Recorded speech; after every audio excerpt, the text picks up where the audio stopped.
এই আম দিয়ে বানানো পোয়া পিঠাটা অনেক মজা।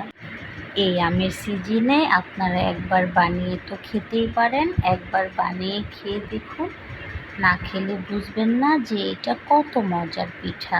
আসসালামু আলাইকুম এভরিওয়ান, সবাই কেমন আছেন? আশা করি ভালো আছেন। আলহামদুলিল্লাহ, আমিও ভালো আছি। আজকে আবারও নতুন একটা রেসিপি নিয়ে আপনাদের সামনে হাজির হয়ে গিয়েছি। আমার এই রেসিপিটা দেখার জন্য সবাইকে নিহার শখের রান্নাঘরে স্বাগতম। প্রথমে এই পোয়া পিঠা বানানোর জন্য আমি 1 কাপ আতপ চাল ভিজিয়ে রেখেছিলাম, ধুয়ে পরিষ্কার করে নিয়েছি। সাথে নিয়েছি একটা পাকা আম।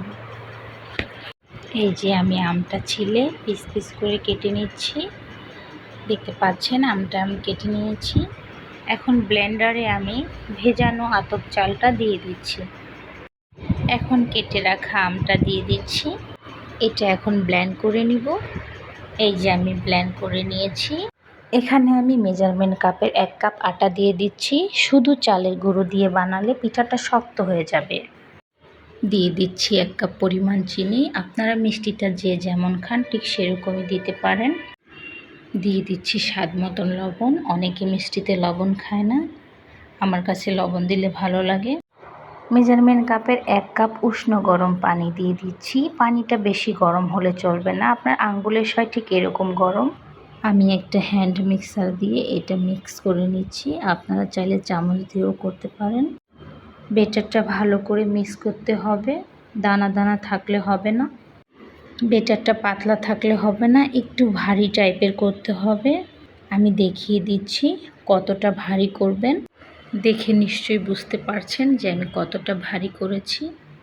ব্যাটারটা রেডি হয়ে গিয়েছে, এখন আমরা পিঠা বানাতে চলে যাই। চুলায় আমি একটা ফ্রাই প্যানে তেল বসিয়ে দিয়েছি, তেলটা গরম হয়ে গিয়েছে। পিঠার সাইজে ব্যাটারটা ঢেলে দিচ্ছি। আমি ব্যাটারটা একটা মগে নিয়ে নিয়েছি, আপনি চামচ দিয়েও দিতে পারেন। হাতার সাহায্যে পিঠার উপরে তেলটা ছিটিয়ে ছিটিয়ে দিতে হবে, তাহলে পিঠাটা নিজে থেকেই ফুলে উঠবে। এই যে দেখেন পিঠাটা কি সুন্দর ফুলে গিয়েছে। পিঠাটা উল্টিয়ে দিচ্ছি। পিঠাটা বেশি ভাজা যাবে না, তাহলে শক্ত হয়ে যাবে, খেতে ভালো লাগবে না। হালকা একটু লাল হলেই তুলে ফেলতে হবে। আমার এই পিঠা বানানোর রেসিপিটা আপনাদের কেমন লেগেছে? যদি একটু ভালো লেগে থাকে অবশ্যই একটা লাইক করে দিন। আপনাদের লাইক পেলে ভিডিও বানানোর উৎসাহ বেড়ে যায়। আর যদি ভুল ত্রুটি হয়ে থাকে অবশ্যই কমেন্টসে জানাবেন, আমি শুধরে নেওয়ার চেষ্টা করব। এখনও আমার চ্যানেলটা যারা সাবস্ক্রাইব করেননি প্লিজ সাবস্ক্রাইব করে দিন। দেখা হবে এরকম আবারও অন্য কোনো রেসিপি নিয়ে। ততক্ষণ সবাই ভালো থাকুন, সুস্থ থাকুন। আসসালামু আলাইকুম, আল্লাহ হাফিজ।